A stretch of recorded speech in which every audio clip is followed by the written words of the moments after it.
In a country striving to cement its place in the global economy, India's reliance on cash handouts as a means of inclusion has renewed a debate around whether it fosters a productive workforce. Are welfare schemes creating a culture of dependence, threatening economic growth and infrastructure development? The Supreme Court's recent remarks cautioning against election freebies calls into question the long-term consequences of making voting transactional.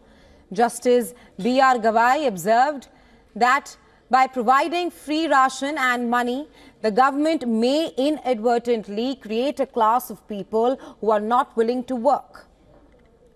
The challenge, however, goes beyond judicial warnings. Corporate honchos are highlighting this trouble in the labour market as well.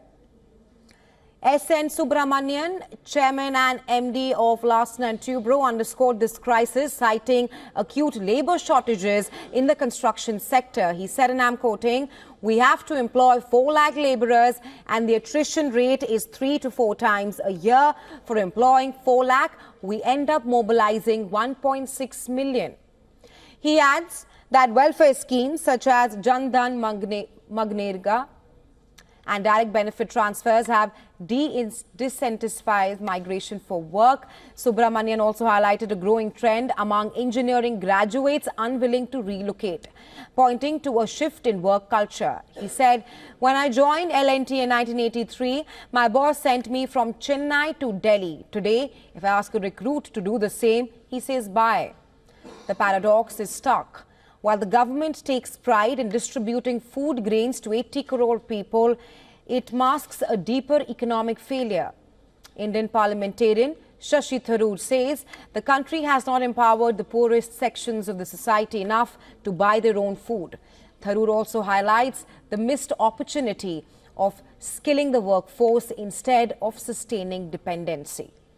But as the debate around freebies and India's work culture make waves on social media and dinner table conversations, the other side of the argument is that welfare schemes are poor compensation for the absence of implementation of minimum wages and other workers' rights.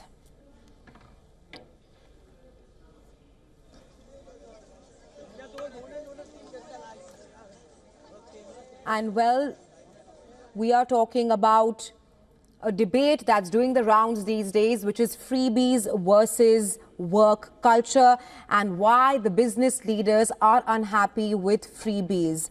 Now, we do know that India's reliance on cash handouts as a means of inclusion, that has now renewed a debate around whether it fosters a productive workforce and if welfare schemes are creating a culture of dependence, threatening economic growth and infrastructure development as well.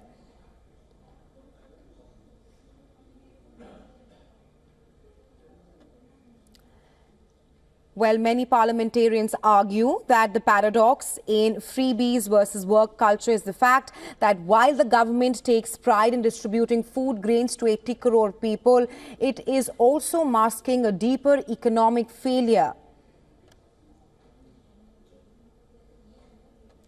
But as this debate that we are talking about, freebies versus the work culture versus India's work culture, makes waves on social media and dinner table conversations, the other side of the argument is that welfare schemes are poor compensation for the absence of implementation of minimum wages and other workers' rights.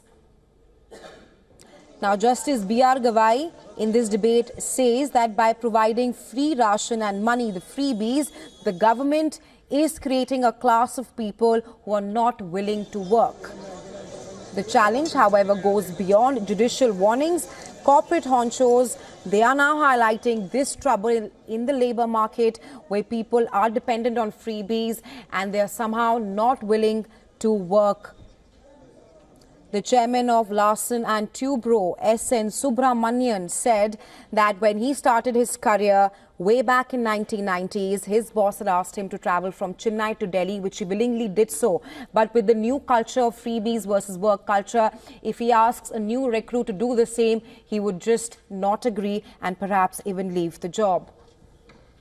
Well, as the debate gains traction, we have with us today Dr. Suma Singh, Registrar Academics of Mount Carmel College. She's joining us live from Bengaluru to understand the best possible solution for all stakeholders, including beneficiaries of these schemes, taxpayers and business leaders who are investing in India's growing economy. Welcome to Beyond Ma'am. My first question to you, how does the economy of freebies actually work?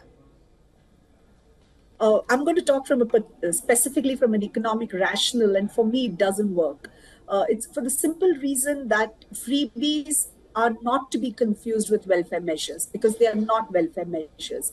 Freebies are something that are largely used for electoral gains. This is something that, for me, it's a reflection of the poor governance. The responsibility of the government is to provide basic services, or what we call as public goods. Now, if you fail to do that, and now you want to take electoral advantage of that and offer it as a freebie, that I think defies all economic rationale. See, in economics, we always believe everything has a trade-off. The trade-off here is a short-term electoral gain. In return, it's the long-term pain that the society and the economy will have to bear. That is something which we all are overlooking right now in this whole debate on freebies. Right. You do speak of how freebies, it renders short-term gain. My follow-up question that, can cash handouts be a stepping stone for economic growth, or do they hinder long-term growth by discouraging workforce participation, which is also something which was cited by B.R. Gavai? Absolutely. Yes, there is so much of conversation happening on the class of parasites and the fact that we are now seeing a lack of movement of even labor force because of this culture of freebies. Is it really needed? Definitely needed at some point. Look at the time of the COVID, right? That was an unprecedented time. So when the government came up with the free food policy, which continues even after so many years, and they're reaching out to 80 crore people, the COVID was a justification for it. But the fact that you have continued beyond that, whereas your government data itself is telling you that the poverty ratio has come down, seems to be a bit irrational and illogical. So from an economic perspective, again, to speak of, you cannot have freebies given like this and presume that the freebies can be continued forever. There should be a rationale for offering it, and definitely it needs to be there because there is a segment that needs it. But is it something that's going to help me for my growth? Definitely not. Because remember, I go back to the thing, we are heading towards a long-term pain. Now, the pain here is, for me particularly, is the fact that we are doing away, or we are shying away from making capital expenditure.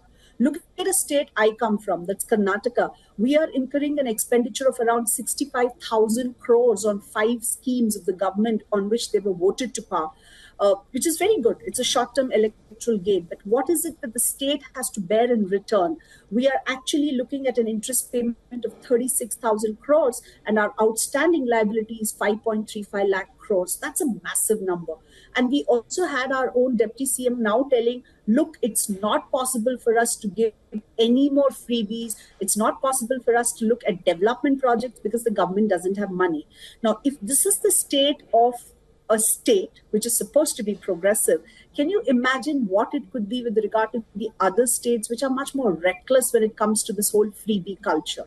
So personally speaking, I don't think so this is good news when we are looking at long-term economic development, because we are compromising on capital expenditure, one. Two, we're also heading towards the bigger challenge of a fiscal deficit, which everybody seems to be just brushing aside for the time being because of political reasons. Right. Dr. Singh, you do speak of how freebies is needed by a certain section of this society. So how does India perhaps strike a balance between required welfare measures, freebies, so that like what we are talking about here, and building a strong self-sufficient workforce? I strongly believe, first of all, we need to have a debate on what is the difference between freebies and welfare.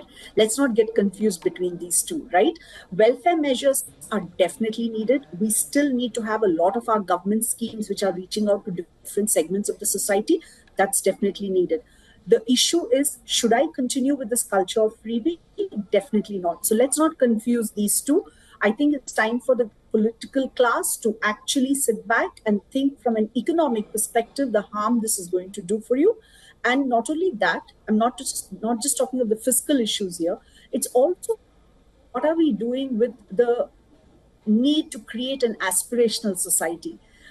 This is the year we just lost Manmohan Singh. And for most of us who come from the middle class, our journey of the last 30 odd years is actually a tribute to this man who allowed us to dream big and gave a wing to all our dreams and aspirations.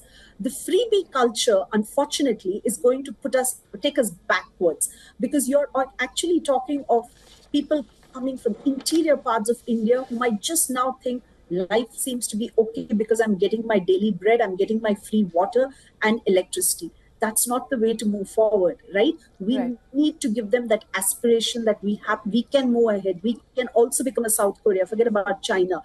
For this, I think the focus should be on good governance. We have to come back on track. We have to have policies which actually focus on governance and giving a boost to economic development.